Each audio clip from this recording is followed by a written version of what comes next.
এখন বাজে রাত ৮টা। আমাদের ফেনীতে এত সুন্দর বৃষ্টি এবং তুফান হলো, আমি তো দেখে অনেক বেশি খুশি হয়েছি। আমি মনে করি আল্লাহর একটা রহমত এটা, কারণ রমজান মাসে একটুও গরম লাগে নাই। আপনাদের কার কার লেগেছে অবশ্যই কমেন্টে জানাবেন। রমজান মাসটা ভালোই কাটলো। আল্লাহর রহমতের দিন যখন চলে গেছে, এত বেশি গরম আসলে সহ্য করার মতো না।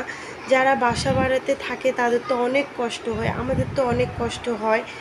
তো যাই হোক, আল্লাহ পাক আমাদের জন্য এটা একটা রহমত পাঠাইছে আমি মনে করি। তো এখন রাত 7টা বাজে, যখনই বৃষ্টি আর তুফান দেখেছি আমি আমাদের ব্যালকনি থেকে ভিডিওটা করে আপনাদের জন্য ছাড়লাম। আপনাদের কাদের কোন জায়গায় বৃষ্টি হচ্ছে বা কোন জায়গা থেকে আমার ভিডিওগুলো দেখতেছেন অবশ্যই কমেন্টে জানাবেন। এবং কাদের কাদের ওখানে বৃষ্টি হচ্ছে তাও জানাবেন। আসলে আমার বাবুরাও ভয় পেয়ে যাচ্ছে, কিন্তু আমার কাছে খুবই ভালো লাগতেছে। আলহামদুলিল্লাহ, সবাই কিন্তু আলহামদুলিল্লাহ বলতে ভুলবেন না। এটা আল্লাহ পাক আমাদের জন্য রহমত দিয়েছে।